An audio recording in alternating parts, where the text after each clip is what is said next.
வணக்கம் நண்பர்களே, இது TAXROBOவின் வணிக பக்கம். இன்னைக்கு இருக்கிற பொருளாதார சூழல்ல ஒரே ஒரு வருமானத்தை மட்டுமே நம்பி இருக்கிறது ரொம்ப கஷ்டமான விஷயம். விலைவாசி ஏறிக்கிட்டே போகுது, ஆனா சம்பளம் அதே இடத்துல தான் இருக்கு. சொந்தமா ஒரு தொழில் பண்ணணும், ஆனா அதுக்கு லட்சக்கணக்கில் முதலீடு வேணுமே அப்படின்னு நீங்க யோசிக்கலாம். ஆனா உண்மை என்னன்னா, வெறும் 5000 ரூபாய்க்குள்ள முதலீடு செஞ்சு மாசம் ஒரு நல்ல வருமானம் பார்க்கக்கூடிய 10 சூப்பரான தொழில்கள் இருக்கு. அது என்னென்ன, அதை எப்படி ஆரம்பிக்கணும் அப்படிங்கிற முழு விவரத்தையும் இந்த வீடியோல பார்க்க போறோம். வீடியோவோட கடைசியில இதையெல்லாம் எப்படி சக்சஸ்ஃபுல்லா மார்க்கெட்டிங் பண்றது அப்படிங்கிற தரமான தகவலும் இருக்கு. வீடியோவை கடைசி வரைக்கும் பாருங்க.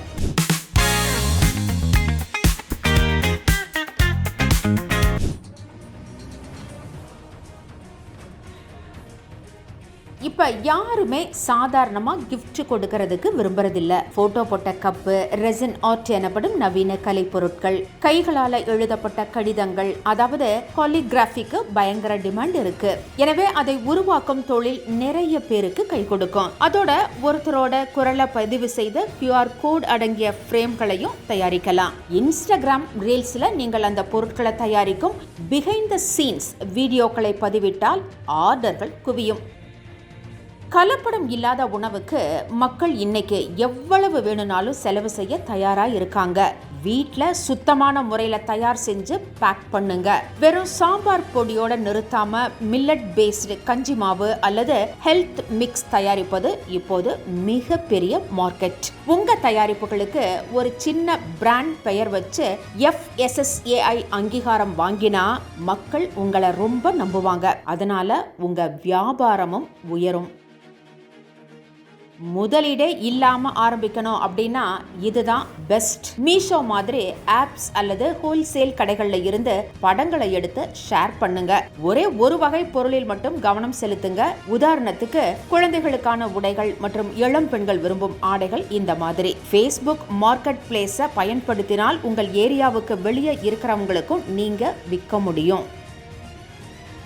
நகரங்கள்ல நாய், பூனை வளர்க்குறவங்க அதிகம். ஆனா அவங்க வெளியூர் போகும்போது பராமரிக்க ஆள் கிடைக்காது. பெட் போர்டிங் மட்டுமல்லாம நாய்களுக்கு குளிப்பாட்டுறது, நகம் வெட்டுறது போன்ற சேவைகளை அவர்களின் வீட்டுக்கே போய் செய்யலாம். செல்ல பிராணிகளுக்கு தேவையான ஆரோக்கியமான ஹோம்மேடு ட்ரீட்ஸ் தயாரித்தும் விற்கலாம்.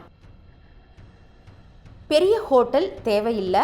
காலையில் வேலைக்கு போகிற பேச்சுலர்ஸ் மற்றும் IT ஊழியர்களுக்கு வீட்டு முறைப்படி டிஃபன் செஞ்சு கொடுக்கலாம். மாதம் 2000 ரூபாய் முதல் 3000 ரூபாய் கட்டினால் தினமும் காலையில் வீட்டு சாப்பாடு டோர் டெலிவரி செய்யப்படும் என்கிற மந்த்லி சப்ஸ்கிரிப்ஷன் முறையை கொண்டு வாங்க. பிளாஸ்டிக் கவர்களுக்கு பதில் வாழை இலை அல்லது பாக்கு மட்டை தட்டுக்களை பயன்படுத்துறது உங்க பிராண்ட் மதிப்பை உயர்த்தும். உங்களுக்கு டிசைன் பண்ண தெரியும் அப்படின்னா உள்ளூர் கடைகளுக்கு, அதாவது ஜவுளி கடை, ஹோட்டல் போன்ற கடைகளுக்கு இன்ஸ்டாகிராம் மற்றும் Facebook பக்கங்களை நிர்வகித்து தரலாம். இதுக்கு கேன்வா போன்ற எளிமையான டூல்களை கற்றுக்கொண்டாலே போதும். ஒரு கடைக்கு மாதம் 5000 ரூபாய் வாங்கினால் கூட 5 கடைகளை நிர்வகிக்கிறது மூலமா 25,000 ரூபாய் வரை சம்பாதிக்கலாம். வீட்டில் தோட்டம் வைக்கணும் அப்படின்னு ஆசைப்படுறவங்களுக்கு செடிகள், தொட்டிகள் சப்ளை பண்ணலாம். செடிகளை விற்கிறதோட நிற்காம மாதம் ஒரு முறை அவர்களின் வீட்டுக்கு போய் தோட்டத்தை பராமரிக்கும் ஆனுவல் மெயின்டெனன்ஸ் கான்ட்ராக்ட் எனப்படும் AMC முறையை அறிமுகப்படுத்துங்க. இயற்கை உரங்கள் மற்றும் பூச்சி மருந்துகளை நீங்களே தயாரித்து விற்கலாம்.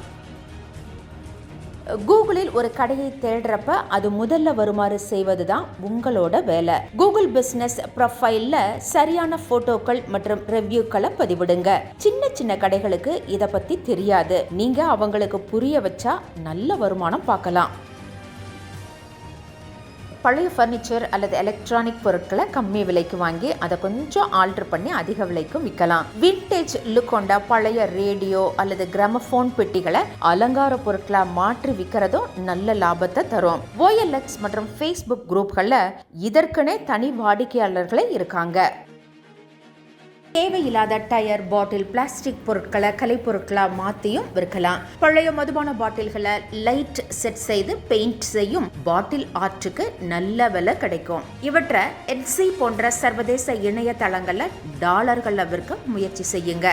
இந்த 10 தொழில்கள்ல ஏதாவது ஒன்னையோ அல்லது 2ஐயோ நீங்க தேர்ந்தெடுத்துக்கலாம். ஆனா 3 விஷயத்தை மட்டும் கண்டிப்பா மறந்துடாதீங்க. தரம், குவாலிட்டி. முதல் முறை வாங்குறவங்க அடுத்த முறையும் உங்ககிட்டயே வரணும். அடுத்ததா நேரம், பங்க்சுவாலிட்டி. சொன்ன நேரத்துக்கு டெலிவரி பண்ணுங்க. உங்களோட ஒவ்வொரு வேலையையும் போட்டோ, வீடியோ எடுத்து இன்ஸ்டாகிராம்ல போடுங்க. அதுதான் உங்களோட டிஜிட்டல் விசிட்டிங் கார்டு. முயற்சி செஞ்சா முடியாதது எதுவுமே இல்லை நண்பர்களே. இந்த வீடியோ உங்களுக்கு ஒரு சின்ன தூண்டுதலா இருந்திருக்கும்னு நம்புறோம். இந்த 10 தொழில்கள்ல உங்களுக்கு எது பிடிச்சிருக்கு, எதை நீங்க ஆரம்பிக்க போறீங்க அப்படின்னு கமெண்ட்ல சொல்லுங்க. இந்த வீடியோவை உங்க நண்பர்களுக்கு ஷேர் பண்ணுங்க. மறக்காம நம்ம சேனலுக்கு சப்ஸ்கிரைப் பண்ணுங்க.